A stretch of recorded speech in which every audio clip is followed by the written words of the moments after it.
Welcome back to Clutter Fairy, where I help you get clutter-free so that you can live stress-free. I've had a few requests for how to organize and get your craft room clutter-free, so that's what we're going to talk about this week.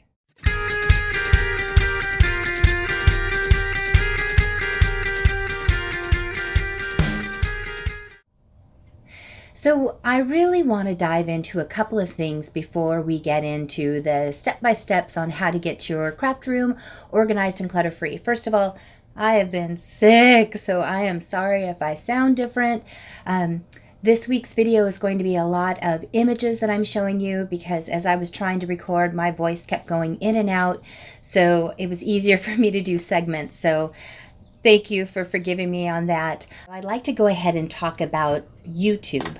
The way YouTube identifies the content that it provides to you as suggestions is your interaction with videos. So when you see a video that you like, leave a comment and click that like button, and that will customize the videos that come to you as far as suggestions go. It also lets YouTube know which creators are really providing content that's valuable. So if you're new, welcome. If you're returning, thank you so much. Please do leave me a comment. I love reading through them. It also gives me ideas like what we're following today on what you'd like to see. So before I get really into this video, I did a lot of research and a lot of viewing of Pinterest and other media sites for how to organize craft rooms. And one of the things that I noticed is a lot of the content that's out there is kind of setting up their craft rooms like a store. I saw this one gal and her room was fantastic. I'm not going to leave a link to her video and I'm not going to identify her because she went out and rented an office space so that she had room for all of her craft items, and this was alarming to me. It was similar to getting a storage unit. She got a 2-room office that she rented out, and she set up these fantastic storage units and had all of this space inside of it, and she organized her multiple packs of new paper and her multiple packs of new cards and multiple packs of new stamps and multiple packs of new paints. And all I kept thinking is, why aren't you using these supplies? There was such a vast array of all of these things. So I'd really like to encourage you, my subscribers and my viewers, to only organize what you're realistically going to use. It's such a huge expense to go in to set up something. And even though it looks amazingly cool, you need to differentiate if your craft supplies are a collection and you just want to look at them, or if there's something you're really going to use. So I'm really trying to address those people who are using their supplies on a regular basis and find functional ways that they can display them and make it aesthetically nice. But if you don't like your things displayed, talk about some other options that you can go for to organize your things and have it put away so it's now in. So let's get going. Whether you have just started crafting or you've been doing it all your life, I think this is the kind of room we would all love to have, but this is more our reality. This is what gives us tranquility and inspires us. So when I was looking to redo my room, I went on Pinterest, and this particular room matched the aesthetic of what I was looking for to create my own craft room. Now, my craft room, as I've mentioned lots of times, is in a garage, but here's what you should be looking for. Get all of the likes with likes. So here's their Cricut cartridges. Here's all of their 8.5 by 11 paper. They have all of their ink pads and markers together, and everything's done by color. All of their 12 by 12 papers are all together, so their likes are with likes to find easily. All of their ribbon is in one spot.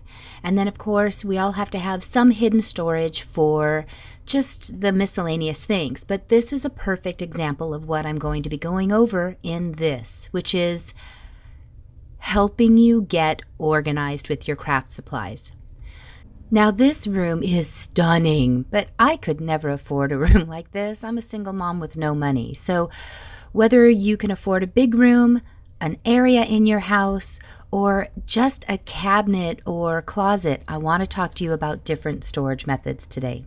So the very first thing you need to do is put likes with likes. You need to break down your categories so that you know what you have before you can decide on how you're going to store it. You need to know how much of something you have and how much you can let go of. So let's start with acrylic paint.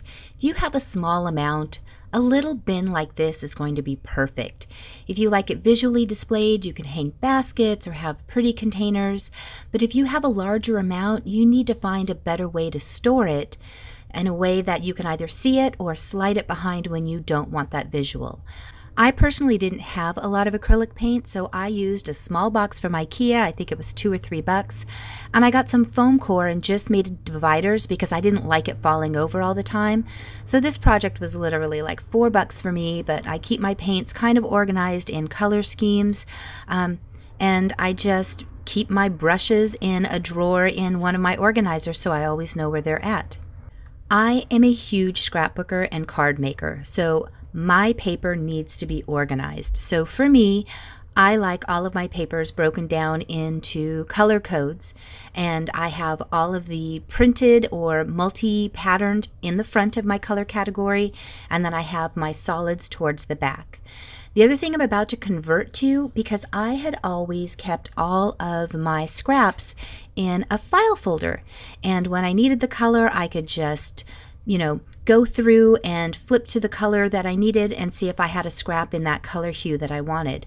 Well, in doing this video, I found a gal that took 12 by 12 page protectors, and they made their dividers out of those page protectors with a tab on top, just like I've done, and they were able to use that as their divider as well as having all of their scraps in that category, so they didn't have to go to a second place when they needed their scrap. I think that's genius.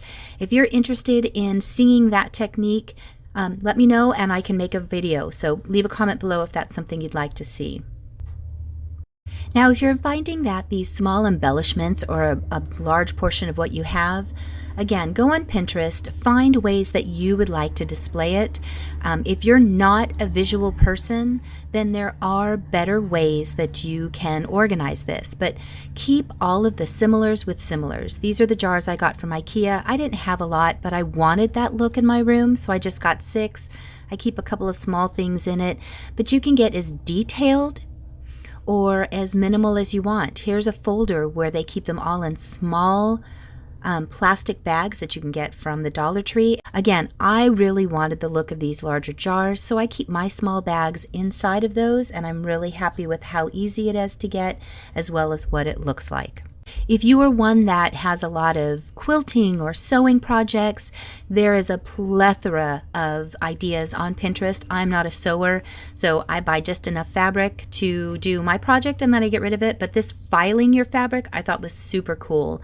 They also have a ton of ideas for yarn, so find something that matches your needs, but you have to break down to know what size you need. This was my favorite. I am doing a lot of Cricut supplies lately, and these are $1.99 bag holders from IKEA. You're meant to drop the bags from the top and then be able to pull it through the large openings here.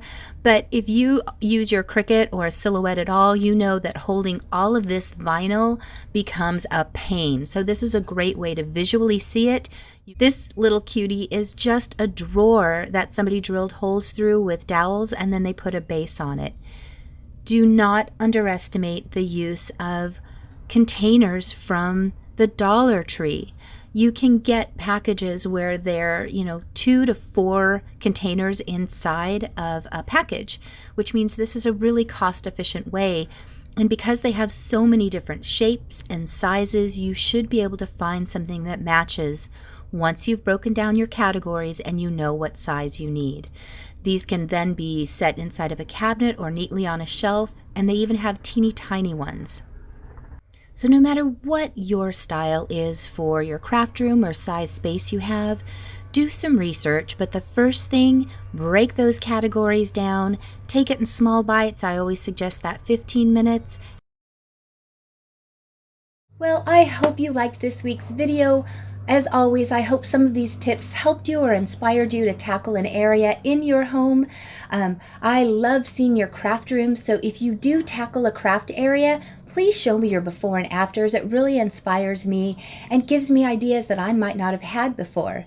As I said before, please click the like button, leave me a comment, and subscribe if you aren't already. This will let you know when I post new videos, and I do try and post every week. See you next time.